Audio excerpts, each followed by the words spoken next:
Jack and the Beanstalk. Jack and his mother lived all alone in a little hut with a garden in front of it, and they had nothing else in the world but a cow named Blacky. One time Blacky went dry, not a drop of milk would she give up. "See there now," said the mother, "if Blacky doesn't give us milk we can't afford to keep her. You'll have to take her off to market, Jack, and sell her for what you can get." Jack was sorry that the little cow had to be sold, but he put a halter around her neck and started off with her. He had not gone far when he met a little old man with a long grey beard. "Well, Jack," said the little old man, "where are you taking Blacky this fine morning?" Jack was surprised that the stranger should know his name, and that of the cow too, but he answered politely, "Oh, I am taking her to market to sell her." "There is no need for you to go as far as that," said the little old man, "for I will buy her from you for a price." "What price would you give me?" asked Jack, for he was a sharp lad. "Oh, I will give you a handful of beans for her," said the old man. "No, no," Jack shook his head, "that would be a fine bargain for you, but it is not beans but good silver money that I want for my cow." "But wait till you see the beans," said the old man, and he drew out a handful of them from his pocket. When Jack saw them his eyes sparkled, for they were such beans as he had never seen before. They were of all colours, red and green and blue and purple and yellow, and they shone as though they had been polished. But still Jack shook his head. It was silver pieces his mother wanted, not beans. "Then I will tell you something further about these beans," said the man. "This is such a bargain as you will never strike again, for these are magic beans. If you plant them they will grow right up to the sky in a single night, and you can climb up there and look about if you like." When Jack heard that he changed his mind, for he thought such beans as that were worth more than a cow. He put Blacky's halter in the old man's hand, and took the beans and tied them up in his handkerchief and ran home with them. His mother was surprised to see him back from market so soon. "Well, and have you sold Blacky?" she asked. Yes, Jack had told her. "And what price did you get for her?" "Oh, he got a good price." "But how much? How much? $25 or 20 or even 10?" Oh, Jack had done better than that. He had sold her to an old man down there at the turn of the road for a whole handful of magic beans, and then Jack hastened to untie his handkerchief and show the beans to his mother. But when the widow heard he had sold the cow for the beans she was ready to cry for anger. She did not care how pretty they were, and as to their being magic beans she knew better than to believe that. She gave Jack such a box on the ears that his head rang with it, and sent him up to bed without supper, and the beans she threw out of the window. The next morning when Jack awoke he did not know what had happened. All of the room was dim and shady and green, and there was no sky to be seen from the window, only greenness. He slipped from bed and looked out, and then he saw that one of the magic beans had taken root in the night and grown until it had grown right up to the sky. Jack leaned out of the window and looked up, and he could not see the top of the vine, but the beanstalk was stout enough to bear him, so he stepped out onto it and began to climb. He climbed until he was high above the rooftop and high above the trees. He climbed till he could hardly see the garden down below, and the birds wheeled about him and the wind swayed the beanstalk. He climbed so high that after a while he came to the sky country, and it was not blue and hollow as it looks to us down here below. It was a land of flat green meadows and trees and streams, and Jack saw a road before him that led straight across the meadows to a great tall grey castle. Jack set his feet in the road and began to walk toward the castle. He had not gone far when he met a lovely lady, and she was a fairy, though Jack did not know it. "Where are you going, Jack?" she asked. "I'm going to yonder castle to have a look at it," said Jack. "That is well," said the lady, "only you must be careful how you poke about there, for that castle belongs to a very fierce and rich and terrible giant. And now I will tell you something. All the riches he has used to belong to your father. The giant stole them from him, so if you can fetch anything away with you it will be a right and fair thing." Jack thanked her for what she told him, and then he went on, setting one foot before the other. After a while he came to the castle, and there was a woman sweeping the steps, and she was the giant's wife. When she saw Jack she looked frightened. "What do you want here?" she cried. "Be off with you before my husband comes home, for if he finds you here it will be the worse, for I can tell you." "Yes, yes, I know," said Jack, "but I've had no breakfast, and I'm like to drop, I'm so hungry. Just give me a bite to stay my stomach, and I'll be off." The giant's wife did not want to do that at all, but Jack begged and coaxed, until at last she let him come into the house, and got out a bit of bread and cheese for him. Jack had hardly sat down to it when there was a great noise and stamping outside. "Oh, mercy!" cried the giant's wife, and she turned quite pale. "There is my husband coming in, and if he sees you here he'll swallow you down in a trice, and give me a beating into the bargain." When Jack heard that he did not like it at all. "Can you not hide me some place?" he asked. "Here, creep into this copper pot," cried the woman, taking off the lid. She helped Jack into the pot and put the lid over him, and she had no more than done it before the giant came stumping into the room. "Fee, fi, fo, fum, I smell the blood of an Englishman," he roared. "Be he alive or be he dead, I'll grind his bones to make my bread." "What nonsense!" said his wife. "If anyone had come here, don't you suppose I would have seen him? A crow flew over the roof and dropped a bone down the chimney, and that is what you smell." When she said that, the giant believed her. He sat down at the table and called for breakfast. The woman set before him 3 whole roasted oxen and 2 loaves of bread, each as big as a hogshead, and the giant ate them up in a twinkling. "Now, wife, bring me my money bags from the treasure room," he said. His wife went out through a great door studded with nails, and when she came back she brought 2 bags with her, and set them on the table in front of the giant. The giant untied the strings and opened them, and they were full of clinking gold money. The giant sat there and counted the money. After it was all counted, he put it back in the bags again, and then he stretched out his legs in front of him and went to sleep and snored until the rafters shook.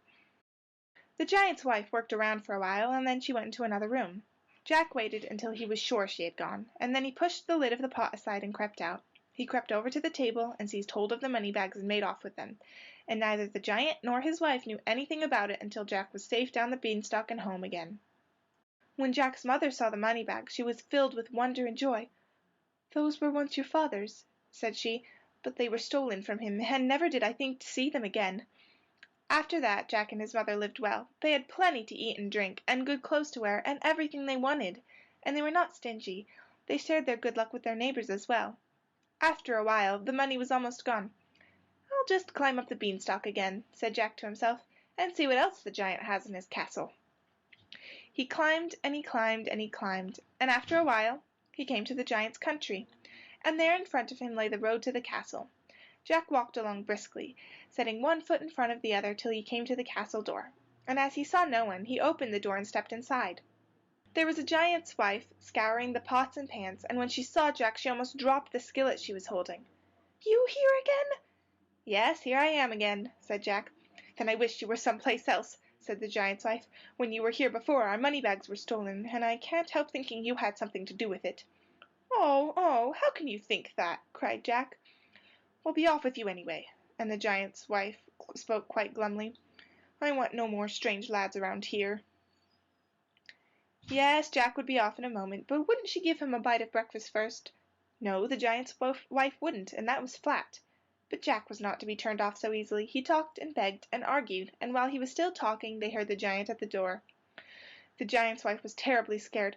"Oh, if he finds you here, won't I get a beating?" she cried. "Quick, into the pot again."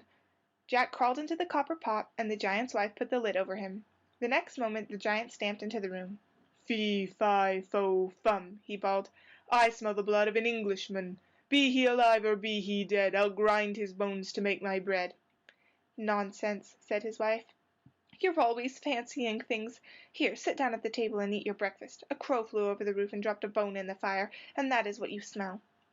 The giant sniffed about a bit, and then, still muttering to himself, he sat down at the table and began to eat. After he had finished he cried, "Now, wife, bring me my little red hen from the treasure room." His wife went into the treasure room, and presently she came back with a little red hen in her apron. She set it on the table before the giant. The giant grinned till he showed all his teeth. "My little red hen, my pretty red hen, lay," said the giant. As soon as he had said that, the hen laid an egg all of pure gold. "My little red hen, my pretty red hen, lay," said the giant. Then the little red hen laid another egg.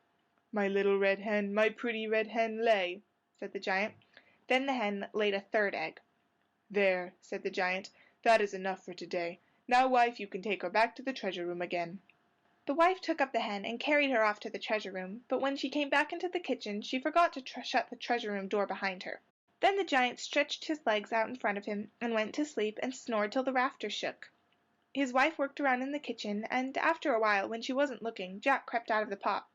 He crept over to the door of the treasure room and slipped through, and there was the little red hen sitting comfortably on a golden nest.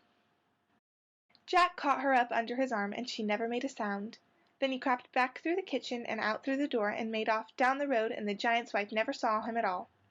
But just as Jack reached the beanstalk, the hen began to cackle. This woke the giant. "Wife, wife," he roared, "someone is stealing my little red hen." And he ran out of the castle and looked all about him, but he could see no one, for Jack was already halfway down the beanstalk. After that, Jack and his mother never had any lack of anything, for whenever he wanted money, he had only to say, "My little red hen, my pretty red hen, lay," and the hen would lay a golden egg. Still Jack was not satisfied. He wanted to see what else was in the giant's castle.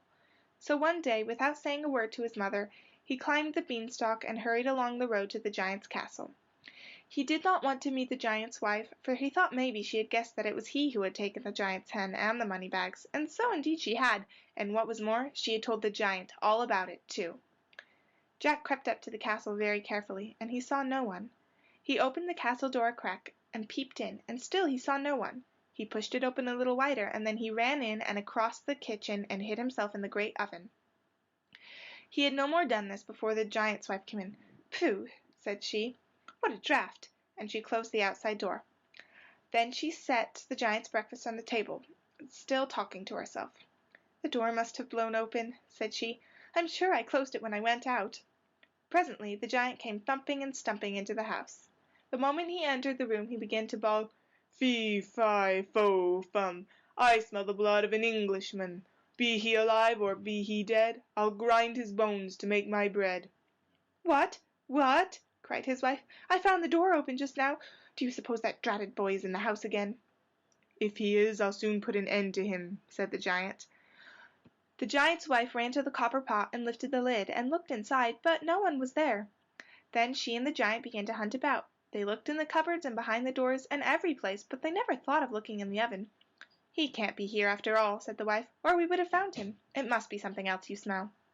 So the giant sat down and began to eat his breakfast, but as he ate he mumbled and grumbled to himself.